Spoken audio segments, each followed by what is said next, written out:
What's going on, guys? Welcome back to our top 10 strongest no legendary series. Today, we're going to follow up the rock typing with its brother, the powerful and at times underrated ground typing. This entry will certainly have a few repeats from previous lists, and maybe even a surprise or two in how I ended up ranking these. Regardless of that, I think this is going to be a fan favorite entry into the series, so let's gear up and get going with another fantastic list. Before we begin though, I'm going to be starting a brand new series on Mystic Umbreon shorts for Pokemon Scarlet and Violet pretty soon. It's going to be specifically over there. And if you guys like in-game playthroughs, I think it'll be right up your alley. We also upload daily Pokemon facts over there. Oh, and Mystic Reads. I wonder what Naruto and the gang are up to. Links for both these channels will be in the description and at card above.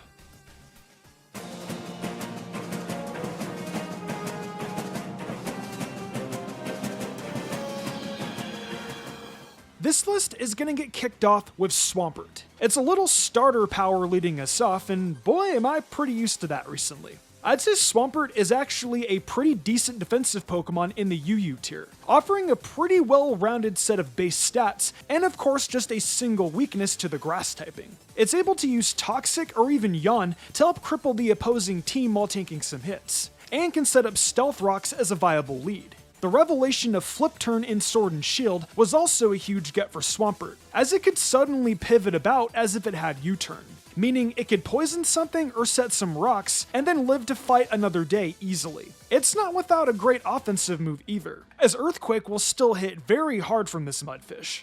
Its big problem will always be its speed, since there's no longer a Mega with Swift Swim to use. But even then, it still gets the opportunity to open up our list at number 10 today.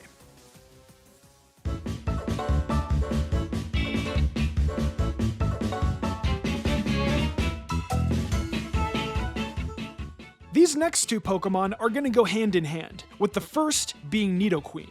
This thing isn't the greatest attacker, though it definitely has the means to be pretty decent. Its hidden ability is Sheer Force. It can just take a Life Orb and run moves like Earth Power, Sludge Wave, and Ice Beam. But how about the pretty decent bulk it has? I think it may be better as a defensive Pokemon than as an actual attacker. It's definitely gonna show up as a crippling wall against electric types, that's for sure. Though, even with its bulk and a decent move pool alongside Sheer Force, I gotta say that Nidoqueen just isn't quite as good as this next Pokemon.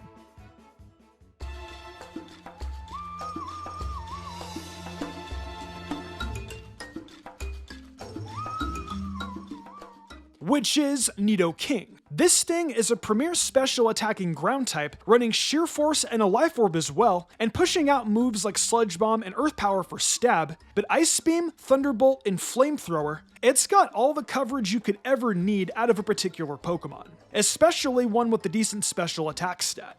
And well, I guess could say potentially workable speed, though it's nothing all that special. So as an attacker, it's definitely one of the many rare special attacking ground types, but its lack of good bulk and a very middling speed stat is enough to keep it held back by a lot of other Pokemon of its typings. So I guess shout out to the Nidos for making back-to-back appearances here.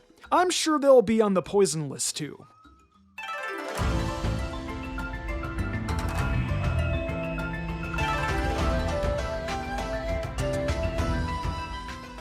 So Krookodile shows up next on the list, rocking its shades and making another appearance in the series. We'll focus on the good stuff here, starting with its Moxie ability working alongside a Choice Scarf. Its base 117 attack stat getting a bump with every Pokemon it knocks out? Well, when speed is no longer an issue, it's going to be crushing opponents. Its moveset has everything from Crunch to Earthquake when it comes to stab, with complementary moves like Knockoff, Taunt, and Stealth Rocks, which can offer some real utility. The ground dark typing is just so good offensively, and if you want to focus on a more defensive-minded Crook, the Intimidate ability is going to help you do that for sure. The big issues for Crook though are its lack of defenses, and the fact that it'll really need to rely on the Choice Scarf to spend any sort of substantial time on the battlefield.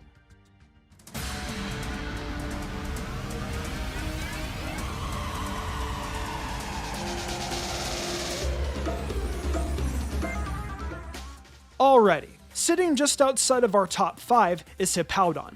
a Sandstorm setter, which is oddly the first one we've talked about today.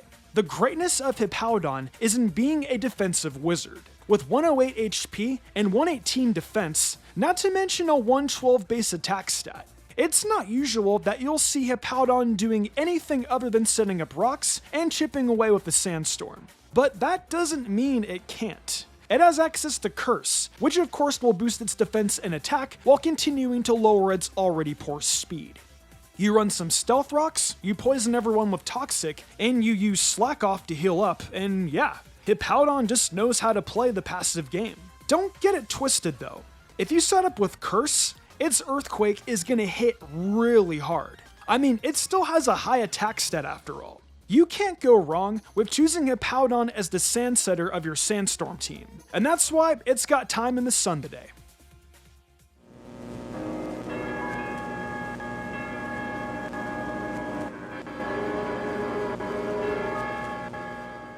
The top 5 today opens with Mamoswine, just like when it was on the Ice type list. Anyway, this thing is such an incredible brute force attacker.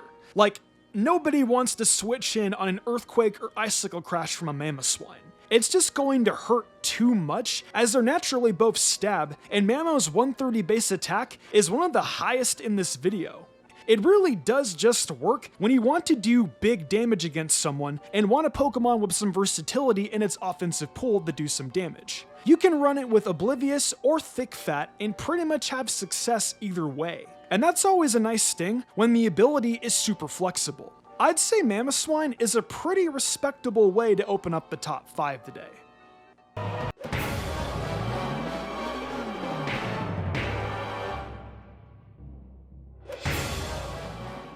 So, while we may have opened with a water ground type, it wasn't the only one of the video today. Here inside the top 5 is Gastrodon, which has a brilliant ability to wall a lot of Pokemon. Like, for instance, imagine if you somehow ran up on a Kyogre in VGC. Boom. Gastrodon and its typing, and alongside a decent special defense stat and the Storm Drain ability, will pretty much allow you to take anything from that legendary fish. Don't worry though. Putting up a fight against Kyogre isn't the only thing Gastrodon is any good for. It's pretty solid at lower tiers with moves like Scald and Earthquake. It can set up Toxic like so many other Pokemon on the list, and guess what? It has access to Recover, so it's able to keep itself healed for an extended period of time. Gastrodon may have gotten a supreme push here thanks to its ability to take on Kyogre, but don't you worry. It's still an incredibly solid ground type worth using on many teams for its defensive properties.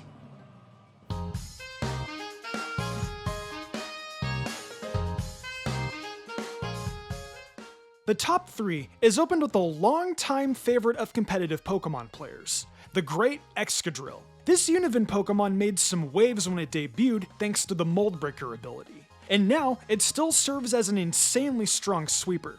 Now, I'll be frank, it's stopped by Pokemon like Rillaboom and Flyers that obviously don't care about its ground-type moves. Some in particular who aren't affected by the Steel-type moves either. Though, regardless of whether or not you deal with those kinds of Pokemon, well, Excadrill is still a next-level Rapid Spinner, and setting up with Swords Dance couldn't be easier. You either Earthquake or you Iron Head.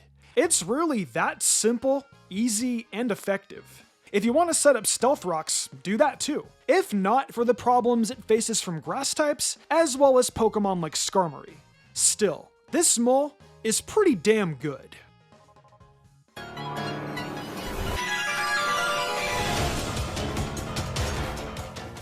It's penultimate time, and we've got Gliscor bringing itself into the conversation. It's one of the best defensive Pokemon in all of BDSP-OU. Its usage of the ability Poison Heal lets it hold a Toxic Orb and heal when poisoned. You know, as the ability explains. It can even run Swords Dance too, and just throw Caution to the Wind as an attacker. But you'll probably be way better off using it as a bulky defensive mon. You can poison other Pokemon, set up Stealth Rocks, all sorts of stuff like that. It's able to U-turn its way in and out of battle, and even Defog is going to have some use here. When you're Earthquaking and Ice Fanging, well, you've got what you need to check big threats like Infernape and Garchomp. You just gotta be able to figure out exactly what it is you want to do when you have a Gliscor on your team. But the chances are, you'd have to be trying to screw up being defensively successful with it.